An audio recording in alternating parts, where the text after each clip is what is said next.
Have you ever wondered how sad it is that your son's only sexual outlet is tossing off to magazines in the bathroom? Oh, Gary! Ma, I never tossed off to anything. You told me you were combing your hair. But I was. Yeah, shut up. Hey, everybody. Welcome to Citizen Frame. I am Ciaran, the host. Joining me is the usual misfit, Trevor. As always, great to be here. Damn right. And today's a special day. We actually have, I hope you guys are all going to jump on this bandwagon real quick here, because we've always asked you guys, tell us a movie you'd like to hear, and we'll do it. Might not be right away, but one of our viewers has jumped on that offer and has come up with a film. And we're about to do it today, which is Weird Science. So massive shout out to longtime listener actually, Marc Lawler. Thank you so much for this pick. Thanks, Mark. Now we know 80s films. When we think 80s, you think Spielberg, you think Zemeckis, the Back to the Futures, Who Framed Roger Rabbit, Romance in the Stone, Indiana Jones, E.T., Poltergeist, boom. But I think a lot of people love John Hughes' work, but they kind of forget it's John Hughes. Yeah. John Hughes, and the movies I'm going to mention, he produced and wrote, but he didn't necessarily direct. The ones he directed would be, obviously, Weird Science, 16 Candles, Breakfast Club, Ferris Bueller's Day Off, and Planes, Trains, Automobiles. Those right there are brilliant. The ones he produced, Pretty in Pink, Some Kind of Wonderful, and, of course, the classic, Christmas Vacation and Home Alone. Yeah. I didn't actually realize that until recently that he did the vacation films with Chevy Chase. He wrote them. Right, and also the Home Alone films, yeah? Yeah. I didn't know that. He's the one who he's discovered Chris Columbus. Well, Yeah. Spielberg kind of discovered Columbus, and then kind of Hughes took him under his wing after Gremlins came out, because Christopher Columbus wrote Gremlins. And Christopher Columbus discovered America many centuries ago, so... Yeah. Well, that is why it's called 1492 Pictures, is the name of Chris Columbus. But yeah, his first thing was Adventures in Babysitting. Yeah, I remember enjoying that as a kid. Adventures in Babysitting. Elizabeth Shue. Yes. And then he got the big one, Home Alone. Yeah. And then Mrs. Doubtfire just pretty much catapulted him. Yeah, he's done other ones, like Harry Jumanji. Potter's. He did Jumanji, didn't he? Nope. Was it not Columbus? That was Mark Steven Johnston. No. Joe Johnston, I think, did Jumanji. Was it Columbus wrote it or something? No. I don't know. I could be. I don't know. Yeah.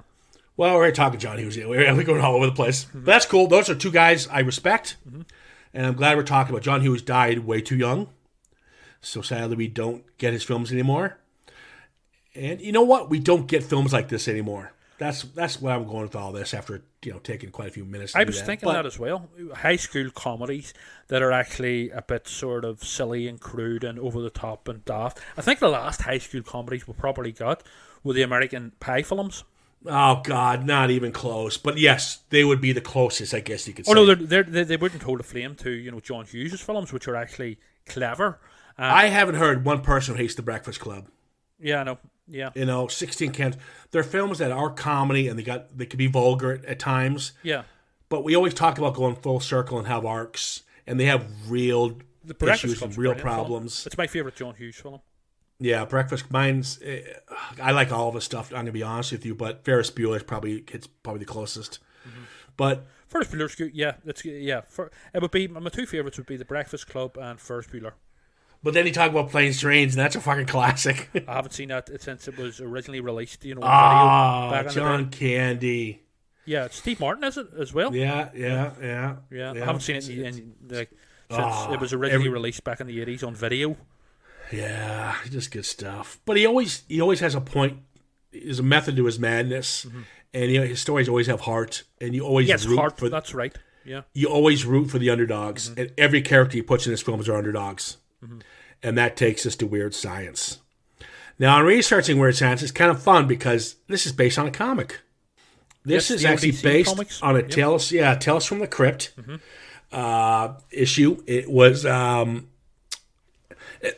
it was based on McGaines? McGaines, is that his William G. Gaines? Yeah, the old DC horror comics.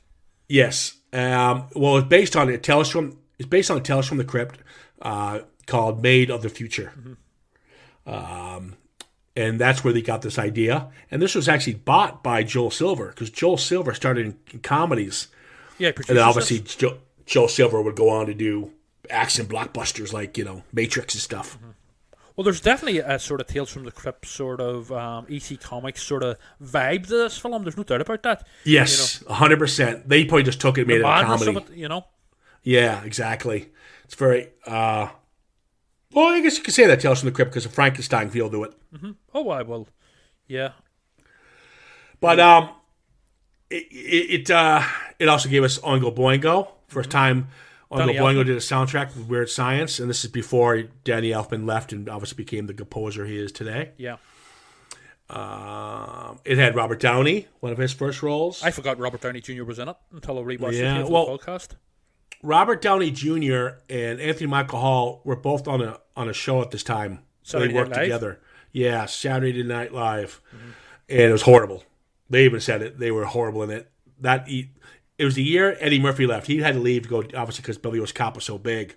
So they brought in these young comedians, and Downey and Anthony Michael were horrible in it. And they only lasted like 2 seasons. Yeah. But during this time, this is what they were doing. They did Weird Science.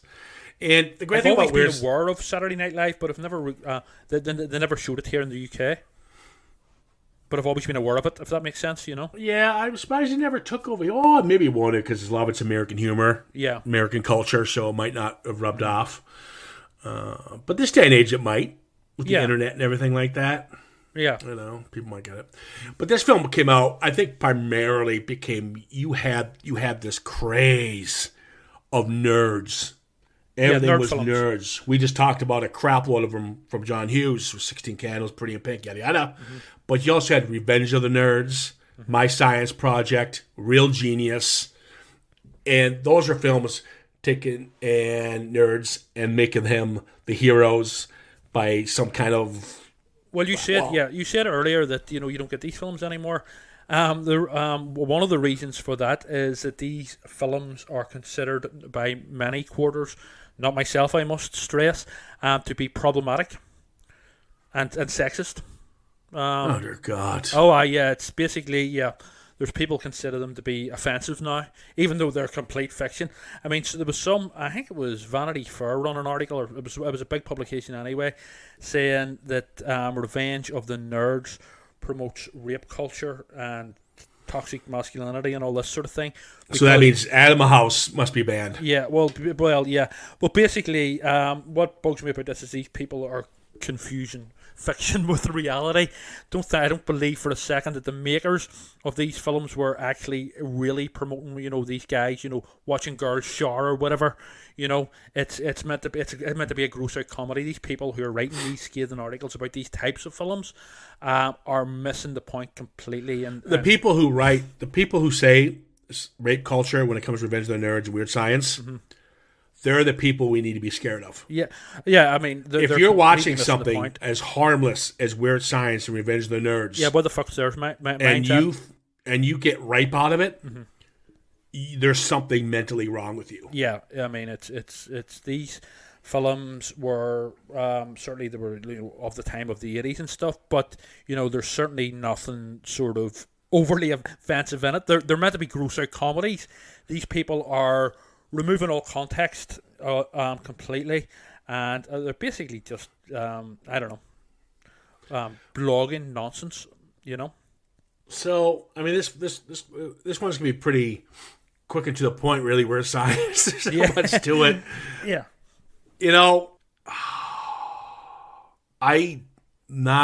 this is not as good as I thought it was a few years ago. I liked a lot of things about it, and I'll tell you one thing right now. If Bill Paxton was not in this film, it would have been horrible. He steals the show, that's for sure. Chet is the best character ever. Yeah, he's brilliant. He's just such a complete dick and an asshole. And in fact, there's even a line by Kelly LeBrock later on where she goes, in her posh, sort of polite English accent, she goes, "Why do you have to be such a wanker?" All the time, And he's brilliant. So, it's got a lot working for it. We kind of just talked about a Blue Velvet when talking about Night and Day. Blue Velvet at Weird Science.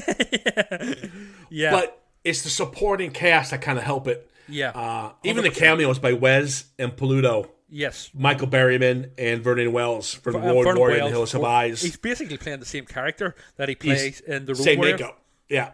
And it's just completely chaotic. It is. But the problem is, John Hughes is more grounded than this. Well, see, he was making he wrote the script in 2 days, and it shows. But he was also apparently he found the making of this to be a bit of a struggle because he was making the Breakfast Club at the time, and that sort of shows as well. It feels like a bit of a rush job. Yes, that's perfect segue I was about to say. Yeah. Because it is. It's way too. They're nerds. There's some fun stuff in it. There's no character build up here.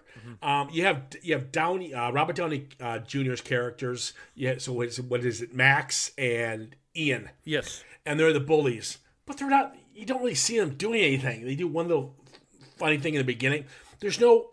The only thing they really do is the thing where they pull down their shorts at the start, and then don't they pour like a sort of it's a milkshake or some sort of like fizzy drink or something over them at the mall. But the problem I have with that is, and I think this is not the film's fault. I'm going to be honest with you. I don't think it is. I think it's Hughes. Well, it would be the film's fault if it's Hughes' fault. But my point is that I think because he was working on something a little more, I don't want to say darker, but we'll say edgier, which would be The Breakfast Club, which deals with teen suicide, bullying, yada, yada, yada. So I think he just took that and left that on the set and made this more of a comedy. But I think that hurts it because we still want that John Hughes arc that he gives us. Yeah. And you don't get this at all in this film. I don't like the two leads. I was just about to say that I surprisingly I don't quite like Anthony Michael Hall. Yes. I do like the other wee guy, Wyatt. But Anthony Michael Hall is pretty annoying in this. Yes, and he's not in his other films. Yeah. He's fine. I like him. Like the Breakfast Club or the other ones and stuff where he's 16 Candles. Yeah. He actually comes across pretty irritating in this. I did like Wyatt, I must admit. And, for me, the show is stolen by, Bill Paxton, as we've already discussed, but also Kelly LeBrock. Now, Kelly LeBrock can't act for shit, but who cares? You know what I mean? But you know what? She can't, but she's okay in the part. Yeah, she gets away with it. What more can you want from her, really? Yeah. She's not there to give a Shakespearean performance. She's there to look good and sort of be sexy. Yeah. Look, this is this type of film. I remember this was a huge sort of cult. Everybody loved this. No, it was a hit. Yeah, it did well. We were kids growing up, and it was like, have you seen Weird Science and all? It's brilliant and all. It's about these two guys that create a girl on their computer and stuff. All this. Watching it sort of, I suppose, 30 odd years later, for the podcast through adult eyes, it's quite sort of thrown together a good bit. But it's a case where, for me anyway, it's a case if you just switch your brain off and run with the madness, and it'll be entertaining. But like you say, if Paxton wasn't in it, it would have lost so much. His character's one of the best fucking characters I've seen in Hollywood films. Yeah, and he plays him brilliantly. Yeah, and most of his stuff was improv. Yeah, he read that. But we see the scene in the beginning, then they go he's having a sleepover. Let's create a woman. Boom. Yeah, you really had to have somewhere where Robert Downey and his buddy really pushed the envelope a little bit with these guys, and they weren't very good bullies. Yeah, you needed a bully. Yeah, and so someone like these Biff guys, in Back to the Future. So when they do decide to create this Lisa, yes, it means something. And then when she does stick up for them, you're like, yeah, all right, and kind of because at the end of the day, there is. I was like, what? It's like basically everything's there's no build up and basically it kicks into gear from after about 5 minutes and then they've got and Lisa's there and all. It's a bit sort of it's not even fast moving, more sort of there's no build up. I mean, give us a day in the life of these two at school. Let's get to know them better before Yes, this big thing not happens just to one them. scene. Yeah. Give us what they're really, and to the point where you're kind of cringing, like, oh, that's not. No, that's the first part was funny, but that's kind of mean. That's what you needed. Elevate the bullying a bit, Yeah. and then maybe show one of them even breaking down. Yeah. Let us get to know the characters more Yeah, before this big thing happens where they create the girl. he does that with all his films. So I Exactly. don't get why he didn't do it with this one. It's again, I think it's because his mind was on the Breakfast Club. Yeah. And it comes across as a right job. It was a hit at the time. It came out, and the only reason is because Breakfast Club, 16 Candles, Yeah, and was it the came follow-up. out. One It of came the out follow-ups. right at a time where you had those cluster of films I talked about. Oh yeah, they were a huge craze at the time. Yeah, I know it has some funny lines when they're creating her and they're trying to make the breasts. yeah, And it was no, only go for a handful. That's You right. don't want to risk a thumb strain. yeah. That's right. Yeah. You know. Anthony Michael Hall I found pretty annoying in the scene where he's in the bar as well and he's drunk. Yeah, that didn't come off. And that wasn't very funny. Yeah, but it's just, I mean, if you decide to sort of say, you know what, I'm just gonna run with the chaos. It's 80s. It's the 80s. It's 80s cheese. It's not meant to be Macbeth or you know what I mean, or Hamlet. No. Yeah, You're right. But here's the problem with this film. I'm not going to repeat myself about we deserve better from John Hughes. But if John Hughes didn't make this film, it would have tanked. yeah, Because this movie's only successful because his name's linked to it. yeah. That's it. I would It's agree got, with that. it's got good music. It's got. The girls were pretty annoying. You know, they're like who become their girlfriends. Yeah. They were like Yeah. generic 80s sort of chicks, but they were kind of just. Well, you can't really say that because it is the 80s. You're talking about Deb and Hilly. Yeah, Yeah, and then they dive right into their pants. I mean, they end up falling in love right away. There was just no. It would have been better if all this clusterfuck happens. They create the girl. They was get no to real the party, journey. and then at the end something goes wrong, and they're all mad at him because we kind of liked you the way you were, something like that. yes, And and so- there was no real journey. Yeah. There was no real progress of their journey within the film. It was just loads of mad shit happen, and then Yeah, so- more mad random shit happens. And Kelly LeBrook is down there and about looking sexy. Bill Paxton's being a wanker. Well, it's like why would these two girls be with these guys all of a sudden? Yeah, it was so quick and it was hard to buy. And then then they're like in love, like they're deeply in love. By the end of it, when he takes her out in the car and stuff. Anthony Michael Hall I'm talking about. It was all a bit fast moving and not. I don't think it was properly thought out. It feels rushed. The scene where the second part of the bullying, where Robert Downey throws a slushy on top of them, right? And then Lisa, Kelly LeBrock, kind of teases them when they're going up the escalator Yes. and they're going down. And they jump over to catch. First, nobody would ever do that. But either way, we'll go with it. It's 80s camp. We'll go with it. And they run out to talk to him. Oh, what are you doing? And, oh, I'm waiting for my ride. And it was just, the scene was like, what the fuck? And then when they decide to help out the bullies, they're going to make them, they say, we can make one for you too. The Frankenstein thing. First of all, why would you do that for them? They're assholes to you. And then once that kind of backfires with the missile, but that was so stupid. The missile comes through the house. The rocket, yeah. And then they're gone. You never hear from the bullies again. There's no resolution. comeuppance. Yeah. They just disappear off the screen. Yeah. The way I see it, if you were to be over analytical at this film, you would rip it to shreds big time. But it's not the sort of film that really sort of warrants to be overcritical, if you know what I mean. It's like watching, I don't know, some sort of crazy, it's like basically, in a way, although it's a different type of film completely, in a way, You're going to say Cobra, I'm going to kill you. Yes, I am. Because it's a case of switch your brain off, don't overanalyze, just sit back and roll with the madness and Kelly LeBrock being sexy. I have to say, as we've said about Bill Paxton, obviously he's the best character in it. One of my biggest disappointments out of this whole film, aside from all the sort of stupid stuff, was that he wasn't in it enough. Yeah, he should have been more into it. He should have been one of the main characters. He should have been he was a bully, but he should have been the main bully. Yeah, he should have been. They should have focused more on him. Exactly. I mean, when he sees the missile, what the hell? He goes, "Oh, that's a Persian missile. I didn't think it was a Will's dick." Oh, it's just those one-liners. He had the best, and he opens up the kitchen. He goes, "What the hell are you doing to the grandparents?" That's right. That's right. The grandparents end up in the cupboard.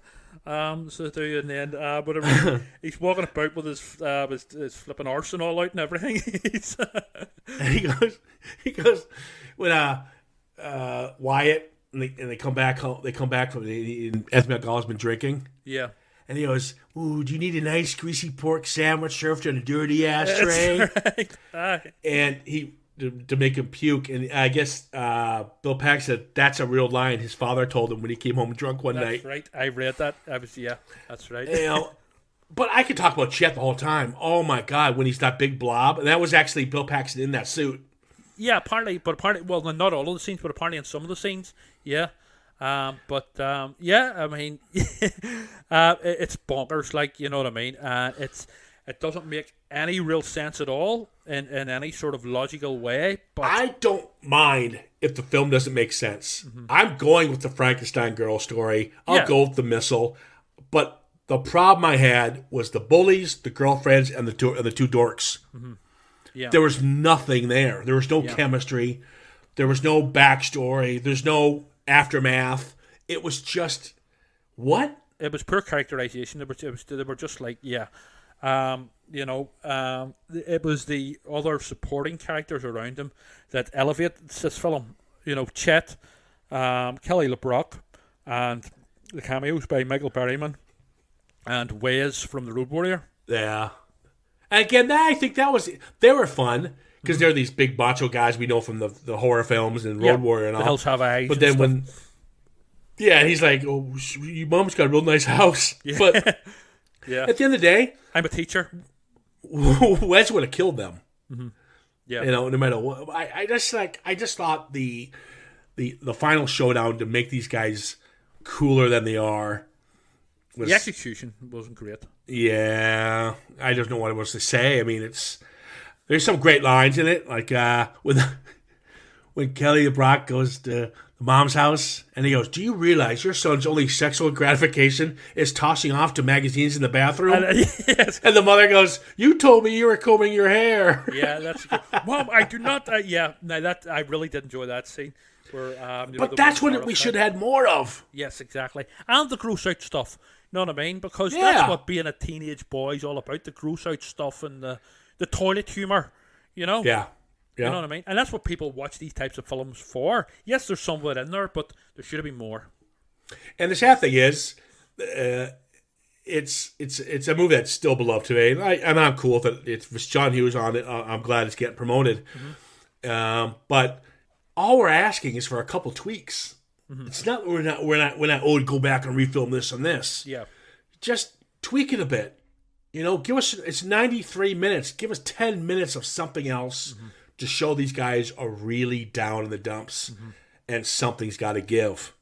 And then give us another 5 minutes at the end where there's a little closure between the bullies payoff. and them and the girls, why they actually really, and everyone's learned their lesson. Yeah. Something. Yeah. This is John Hughes schooling. That's how he does his. That's how he's a master craft at it. What the fuck? I don't know. Too rushed. It was rushed. But there's like I say, you know what I mean. There's still some very enjoyable stuff in it at the same time. But I could watch it again just because of Chet. Yes, 100%. Chet should have got his own spin-off movie.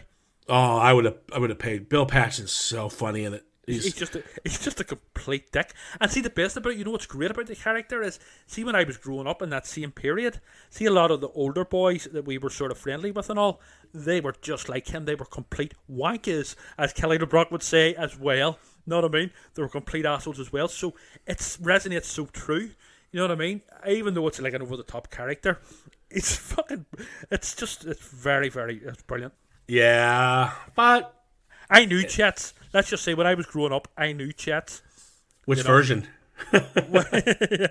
Yeah. So yeah, more Chet, please. It's too bad about Kelly LeBrock, who ended up marrying that fucking douchebag Steven Seagal. Yeah, that's right. They're not. Yeah, they're not still married, but sure, they're not. No, he cheated on her. He was very mentally abusive. Yeah, I know she was in Hard to Kill with him. That was it. And then her career, she put everything aside for their kids, and he went off cheating on her. And well, he's a dick anyway. Like he's a prick, and so. But he always was, and he can fucking. I mean, well, talk about bad acting. I mean, fucking, you know. I like some of his stuff. I mean, I'm not gonna. As a kid, I liked sort of Hard to Kill, stupid ones like that. But yeah, he comes across as an asshole. So he does, and a bit of a bully as well. Oh yeah, that's what I'm saying. That's his whole persona. He's just a douche, unfortunately. But yeah, it's just too bad. I was looking forward to revisiting this one. I watched John Hughes religiously, but usually the ones I just talked about, I haven't watched Weird Science in a long time. So going back to it, I was looking forward to it, and I had some good liners. I had a good laugh, a good chuckle. But at the end of the day, for a John Hughes film, I wanted more. Yeah, and it's unfortunately. As an adult now, I was like, this isn't the film I thought it was. So there you go. Mark, my good man, I apologize. So if you want to pick something else. By all means, yeah. Well, thank you, Mark, for, suggesting this one to us. And by all means, keep getting those suggestions in. Yeah, we'll do it, man. I mean, not everything's going to be, our cup of tea, and that's just the way it is. We got to be. And the one thing when we do these fan ones, I don't want anyone offended or anything. It's just, I can't like something for the sake of liking it. Yeah. There was. You have to be honest. Yeah, there was something there, but unfortunately, what are you gonna do? If it had been a film just about Chet, it would have been like the greatest ever. Yeah. And with Kelly LeBrock. Yeah. Well, actually, that would have been, obviously. That would have been a good, like a sequel. Yeah. Where Chet gets off with Kelly LeBrock or something. Yeah, and then like every time he misbehaves, she turns him into that big blob. That blob was funny. Yeah. I just really don't have like a teddy bear of that blob. It's creepy and disgusting looking, but there's something about it. I'm sure you can get it somewhere on the internet or something. Yeah. That'd be really disturbing if someone makes something like that. Yeah. Oh my god. But yeah, Weird Science, there it is. Like it is what it is. It's 80s silliness. John Hughes has obviously made much better films, but it has Kelly LeBrock being sexy and Chet being a wanker. But yeah, check out My Science Project and Real Genius. Val Kilmer's in Real Genius. If you guys like this kind of stuff, it's quite good. It's better if you like this kind of film. Check those out. But listen, guys, thanks a lot for listening. And Mark, once again, kudos, man. We appreciate it. Thanks, Mark. And any other listeners out there, feel free to pop in your film that you want to see. Even films you don't like. That'd be a good one. Pick something if you maybe don't like it and you don't understand why it's a hit. Yeah. That'd be an interesting one. And put a comment when you put a film down there. Put a comment at why you want us to do it. Let's hear what you think. Exactly. And but that's us. Yep. You can follow us on Sinister Frame _ podcast, and of course Facebook. The new issue of Phantasmagoria is coming out soon. Is that correct? Yes, the Bran Lumley special will be out in the first week of May, and yeah, it's going to be available throughout the world from Amazon and also from Forbidden Planet in Belfast City Centre and the London Megastore of Forbidden Planet. So yeah, check that one out. Plenty of treats lined up in store with that one. All right, cool. We're coming up finally. We know we promised you the Batman. We finally got all of our ducks in a row, and we will be giving you our Batman review in the next week or so. So I know people have been looking for that one. So we promise we'll get to you ASAP. Yep. All right. Thanks, guys. Take care.